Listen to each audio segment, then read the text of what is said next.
Hi, Sashmit. How are you? I'm good, Clay. How about you? I'm good, thank you.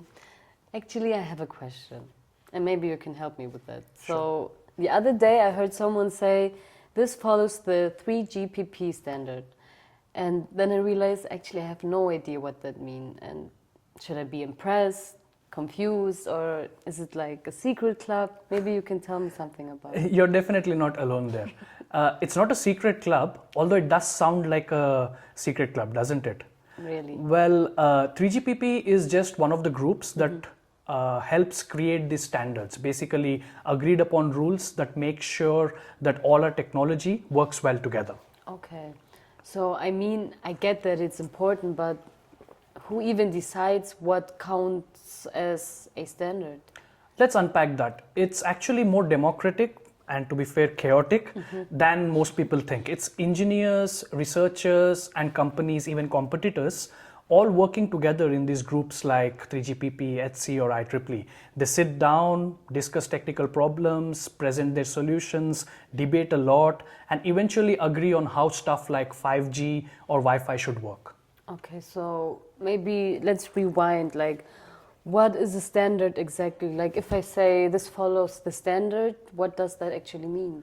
Good question. Think of it like sports rules. If you're playing football, for instance, Okay. you need everyone to agree on the same set of rules. Yeah, true. Like how many players per side, how long the game can go on for, what counts as a goal, etc. Makes sense. So, otherwise, one team shows up with 15 players and hockey sticks to play football. Exactly. Okay. Without shared rules or standards, it's chaos. The referee can't do his job, the players and the teams can't play, and the fans are just confused. Yeah. In tech, it's the same idea. If every device or network played by its own rules, nothing would work Makes together. sense, yeah.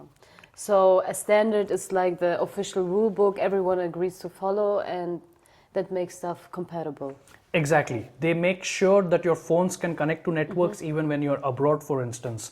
They make sure your chargers can fit your laptop. Yeah. In fact, they are the reason why your USB cable works, whether it's plugged into a Mac, a PC, or even in your car. Love that.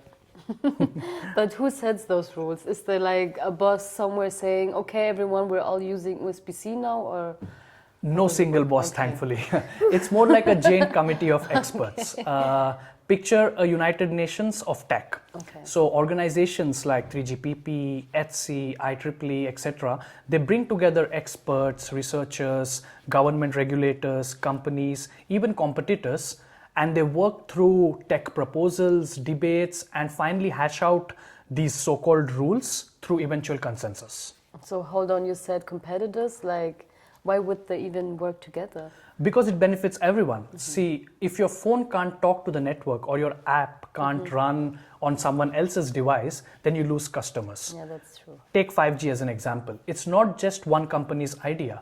The 3GPP, a big global group, wrote down exactly how 5G should work. For instance, what frequencies to use, how do mobile towers talk with your phones, how fast your data should be, everything. So essentially, standards lets everyone build cool and innovative stuff that is interoperable. Okay, so it's not just a few people in a room voting. Not at all. These are massive global efforts. Some working groups have hundreds of people. They test ideas, debate technical details, and revise documents dozens of times before making anything official. But the good thing is that this entire process is transparent. That's how we got 4G, 5G, Wi-Fi, Bluetooth, USB, even things like PDF files or MP3s. Okay, but let me ask you this, like, why should someone care about this? Good question, because standards shape what technology can become. They enable scale, interoperability, and more importantly, innovation. If everyone builds from the same foundation, we move much faster. Let me give you an example. Think of your tech like ink pens and their cartridges. Imagine if every pen brand made their unique cartridge that only fits that particular pen or their own pens. You'd have to buy a different cartridge every time you switched pens. Sounds frustrating and expensive, right? Yes. So standards are like agreeing on one cartridge size that fits all the pens. That way, no single pen company can force you or lock you into buying only their cartridges. That way, it keeps the market open for multiple vendors. And for you as a customer, it means more choices and better prices. Yeah, makes sense. So actually, I used to think standards were just boring paperwork. You're not alone. But behind these documents are global negotiations, technical excellence, and a lot of back and forth. Yeah. So they are boring in the same way as traffic lights are boring. Yeah. If you remove them, then it's just pure chaos. Yeah, makes sense. So, well, that actually made me appreciate standard a lot more. It's one of those things, right? It's invisible, but absolutely everywhere. Yes, totally. So I'll never look at the charger the same way again just because of you. Glad to be of help. Thank you. So, prost to that. Prost to that.